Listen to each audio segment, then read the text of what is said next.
competitive with Liverpool. I think we competed every game last year. The first half, we competed. We were solid, very solid. I wanted us to be better on the ball and have more control of possession, but I felt that was something that would come in the second half, and we had a few threats for them. So yeah, the red card, obviously. But with the Kepa situation, it's a clear mistake. It's a clear mistake that has cost us, because at that point we go on to have a penalty, which we maybe score, and it could, those fine margins change games at this level. So we have to keep working. Kepa has to keep working. He has to have support around him. That's very clear. But it was a clear mistake on the day. Matt Lloyd, please.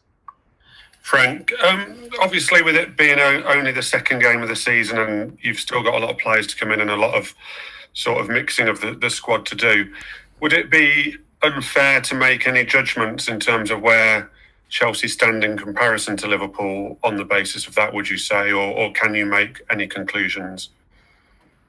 No, I don't think so. I mean, people may do. I don't think you can ever really make judgments on a game that's tight for half a game and then becomes 10 against 11, and the result and the face of the game completely changes. I was actually really pleased with the sort of spirit and work ethic and some of the real individual performance, particularly from us in the defensive side. So, there's a lot for us to look forward to. We have players coming back who are injured. Some of the new signings are injured. We get more time, and we will have more time and days to work together on fitness, but also on the way we want to play. There were flashes of it today. We'll see a lot more of that.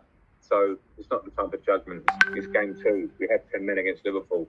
We almost can come away with a 1-1 if circumstances change. And I think there were a lot of positives out of today.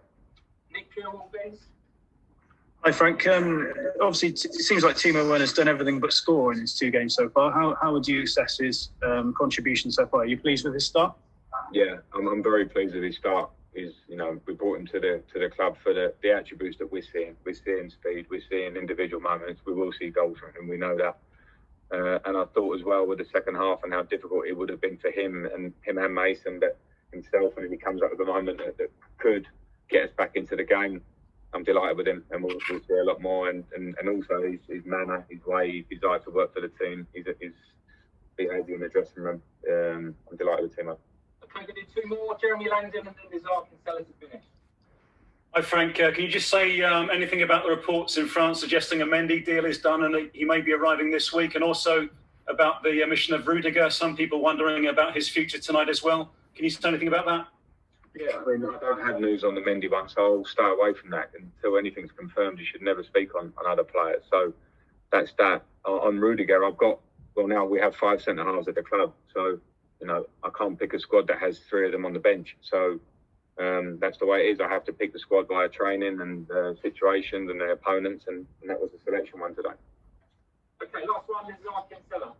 Hi, Frank. Kind of following up from that, Tomori came on after 45 and did pretty well. Is it a sign of his character, also a sign of how much you trust in that? And what do you think of generally defensively? Is this something you might use to play against teams and hit them on the break?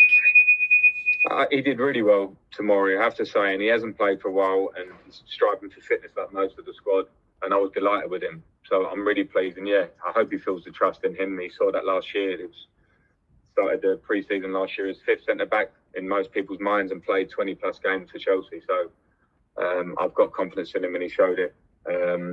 Your second part of the question, sorry about there will be times against a team like Liverpool where you have to be solid. We know at times last year we conceded too many goals, so there are times like that. But the biggest thing for us at the moment is lack of time to work on the training pitch. We're trying to work for fitness. We've got games now that are coming thick and fast. So there certainly needs to be patience from myself, from everybody. But I know that we are going to get better and better and better the more time we can build relationships in the training pitch. And with the 3 or 4 injuries to some of the newer players now and Christian Pulisic as well, we're going to have players that are coming back to seriously compete to be in this starting 11, which will improve us as well.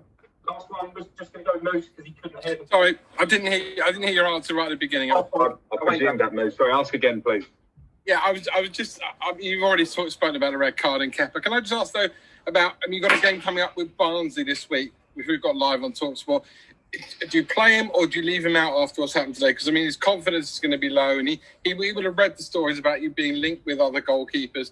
How do you approach this situation now? I can say now, Moose, that Willie Caballero will play, and that was always my feeling to play him in the game on Wednesday, regardless of today. So I don't want people to make judgments on that game itself.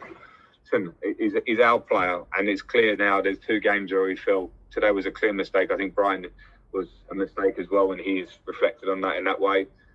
So we have to keep working. It's the rules of football, Moose. Difficult times. Individually, players need support, particularly from myself. I give that to all the players, and Kepa has to keep working. You know, nobody tries to make mistakes in football. It's the nature of the game. You have to be strong and keep going, and that's where he's at.